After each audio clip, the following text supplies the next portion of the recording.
Boa noite, eu cumprimento as senhoras vereadoras, os senhores vereadores, as servidoras e os servidores desta Casa do Povo, que nos auxiliam nos trabalhos desta sessão, e a todas e todos que se encontram aqui no plenário e a quem nos acompanha pela transmissão.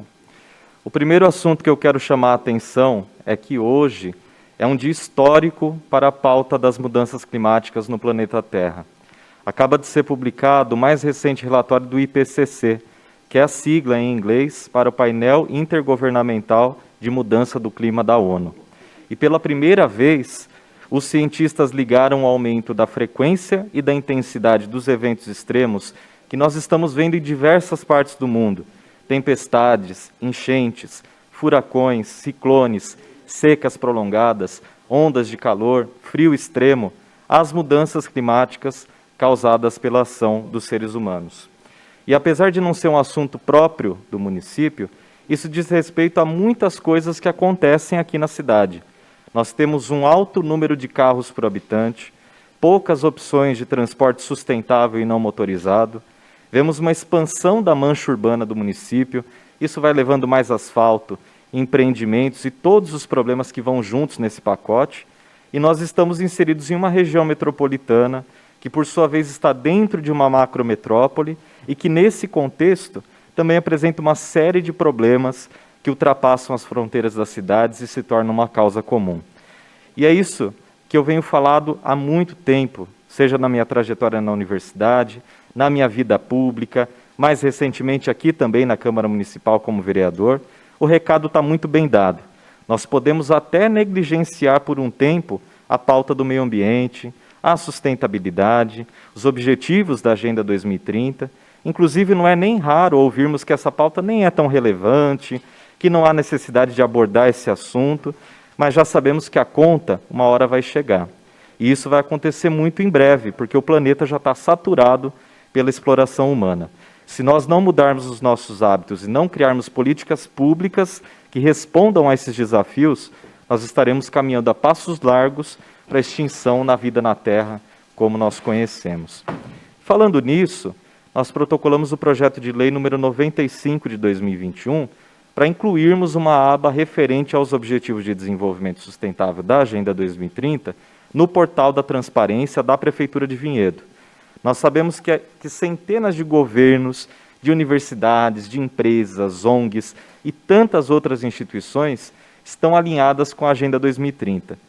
Hoje não há grande empresa no mundo que não trabalhe com a Agenda 2030, que não coloque os Objetivos de Desenvolvimento Sustentável nos seus relatórios anuais. Nós temos também a Frente Nacional de Prefeitos, Confederação Nacional de Municípios, até o Tribunal de Contas do Estado de São Paulo tem agido incisiva e declaradamente em favor do cumprimento dos Objetivos de Desenvolvimento Sustentável. Então, com a criação dessa aba, todas as pessoas poderão tomar ciência da origem e do destino dos recursos públicos que estão envolvidos com programas, com projetos e com as atividades relacionadas aos Objetivos de Desenvolvimento Sustentável no município, diretamente através do nosso portal da transparência. Soninha, muito obrigado, projetou ali para a gente. Seria mais um campo nessa aba, mais uma aba, aliás, mais um campo nesse portal da transparência, especificamente para abordar os projetos, os programas, para fazer a transparência pública relacionada aos Objetivos de Desenvolvimento Sustentável. Obrigado, Soninha. Ainda falando sobre meio ambiente, nós sabemos que a fixação de um ou mais pregos no tronco de uma árvore abre uma espécie de ferimento nela. Isso deixa a árvore mais vulnerável à infestação de bactérias, de fungos, principalmente pela ferrugem dos pregos também, uma vez que o metal enferrujado ele facilita a entrada desses elementos tóxicos na árvore, e em casos extremos, essa ação pode até ocasionar a morte do exemplar. Quando há fixação de adereços, enfeites, placas, qualquer tipo de objeto similar, como barbantes, fios de metais, a situação pode evoluir para algo até mais grave, porque o fluxo de alimentação da árvore ele acaba sendo interrompido, então a árvore ela vai morrendo aos poucos. Por isso, nessa semana que passou, nós protocolamos o projeto de lei número 96 de 2021, que visa proibir essa prática em Vinhedo e estipular as punições para quem realiza esse crime ambiental, que também pode gerar consequências para os animais que utilizam as árvores como abrigo, como fonte de alimentos ou também para o acasalamento. Outro assunto de grande importância é em relação à fiação, que corre desordenada nos postes das ruas e avenidas do nosso município. Nós já temos o projeto de lei número 67 de 2021 tramitando aqui na Câmara, que diz respeito à necessidade de padronização, alinhamento e identificação da fiação aérea em vinhedo. E hoje a fiação aérea está completamente desorganizada, está oferecendo inclusive risco à população. Portanto, a proposta ela se presta ao fim de contribuir com a revitalização urbana da cidade, sobremaneira nas áreas com muita gente, mas esse projeto ele seria mais para remediar as consequências do problema do que para extinguir as suas causas. Então nós também precisamos pensar em soluções que antecedam os problemas, como forma tanto de poupar recursos públicos, como também de já encaminhar a cidade em um direcionamento correto, que consiga aliar urbanismo, sustentabilidade, segurança para as pessoas e animais e tantos outros fatores. Então, por essa razão, nós protocolamos nessa semana o projeto de lei número 94 de 2021, que busca instituir o uso de redes de infraestrutura exclusivamente subterrânea, seja para transmissão de energia elétrica, de telefone, comunicação de dados via fibra ótica e os cabeamentos similares em novos parcelamentos de solo. Então, a ideia é ter a fiação subterrânea desde o início, nesses novos loteamentos da nossa cidade, sem a necessidade de construir a infraestrutura para a fiação tradicional e só depois fazer o aterramento. Isso gasta mais tempo, gasta mais energia, gasta recursos, gasta dinheiro público. E se a fiação subterrânea é um caminho sem volta e todas as cidades brasileiras estão precisando se adaptar a essa realidade, o mais inteligente a se fazer é começar a combater a causa do problema, evitando que os novos loteamentos sejam aprovados sem essa infraestrutura. Senão, daqui a alguns anos, nós vamos ser obrigados a gastar um rio de dinheiro público aterrando essa fiação. Não faz sentido uma cidade como Vinhedo inventar desculpas para continuar mantendo essas técnicas tão ultrapassadas. Então, isso é muito parecido também com a acessibilidade que a gente vê nos prédios públicos. Eles são construídos, muitas vezes sem uma rampa adequada, sem um elevador, sem um banheiro adaptado, e depois de um tempo, quando a legislação acompanha o progresso da sociedade e exige as adequações, com razão, é gasto muito mais dinheiro correndo atrás do problema do que teria sido gasto se a acessibilidade fosse feita desde o início. Então, eu espero muito que os nobres pares aqui da casa e a Prefeitura vejam com bons olhos essas iniciativas, ajudem a nossa cidade a olhar para o futuro e a alocar os recursos de maneira inteligente. E eu quero ressaltar que esses 3 projetos, eles tiveram como coautoras as vereadoras Naila de Souza e Cris PC, a quem eu agradeço pela parceria de sempre.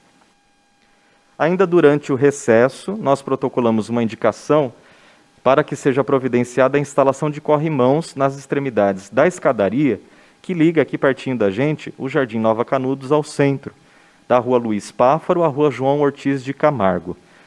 Mas eu quero fazer um apelo público para que isso seja realizado quanto antes. A Soninha projetou lá para a gente, obrigado, Soninha, porque eu tive acesso a um depoimento de uma senhora que se acidentou naquele local já faz um tempo, ela quebrou os ossos do braço em várias partes e foi obrigada a fazer mais de 80 sessões de fisioterapia. Isso se deu devido a uma negligência da Prefeitura de Vinhedo que vem de outras gestões. Então eu peço que as secretarias competentes apenas complementem esse corrimão, garantam a segurança de centenas de pessoas que passam ali, sobem e descem essa escadaria todos os dias. Na última semana, o Gabinete 2030 na Rua visitou as praças, ruas e equipamentos públicos da Vila Planalto. O bairro é bastante tranquilo, é bem cuidado, mas foram encontrados alguns problemas relacionados à infraestrutura. O que chamou a atenção também foi um córrego que passa ao lado de uma área de lazer e uma academia ao ar livre, que é frequentada por crianças, idosos e alguns animais domésticos. E, Soninha, se você puder, por gentileza, as imagens 3 e 4, para ilustrar para a gente que dá para perceber que a água está leitosa, com aspecto de poluída, há também um forte odor ali no local. Então, eu já solicitei a Sanepar que verifique essa situação urgentemente, porque a gente não sabe se há algum descarte irregular sendo realizado, e eu também indiquei à Secretaria de Meio Ambiente e Urbanismo que realize um adensamento de árvores ao redor desse córrego, porque ali, teoricamente, é uma APP, é uma área de preservação permanente, Então, ao curso d'água com menos de 10 metros de largura, ele precisa de 30 metros de mata ciliar. Não é isso nem de perto que acontece ali no local. E eu faço novamente um apelo, aproveito o ensejo, para que as áreas de preservação permanentes de vinhedo sejam catalogadas e sejam de fato preservadas. Esse foi um trabalho que começou na minha gestão na Secretaria de Meio Ambiente e Urbanismo. Seria muito bom para o nosso município se continuasse. E um último assunto que eu quero tratar hoje é a respeito de uma indicação que foi protocolada ainda durante o recesso, que diz respeito também aos limites do município de Vinhedo. Nós constatamos que há uma série de inconsistências nas divisas de Vinhedo com Valinhos, com Louveira e com Itatiba, em menor escala, em maior escala com Louveira e com Itatiba. Há muitas áreas que, de acordo com o mapa, pertencem a outras cidades, mas que na prática os seus moradores acabam pagando o IPTU para Vinhedo. E o contrário também acontece, tem áreas dentro de Vinhedo em que seus moradores prestam contas a outros municípios. Isso gera uma série de problemas, litígio na matrícula escolar, no atendimento de saúde, nas políticas públicas envolvendo as questões de zoneamento, de parcelamento de solo, de agricultura, e também uma questão relacionada à infraestrutura, porque se uma área pertence a outra cidade, mas há vinhedenses morando ali, caberia a Vinhedo levar a infraestrutura necessária ou a outra cidade? Como resolver esse problema? É por isso que eu encaminhei essa indicação e, em contato com a Prefeitura de Louveira, eu descobri que já há um movimento no Poder Executivo daquela cidade para revisar os seus limites territoriais. Então, seria muito importante se a Prefeitura de Vinhedo aproveitasse a revisão do Plano Diretor Participativo, que está no Poder Executivo, para considerar essa possibilidade. Porque uma hora ou outra, é fato que nós seremos obrigados a revisar os limites territoriais da cidade e a regularizar essa questão definitivamente. Muito obrigado, boa noite a todas e todos.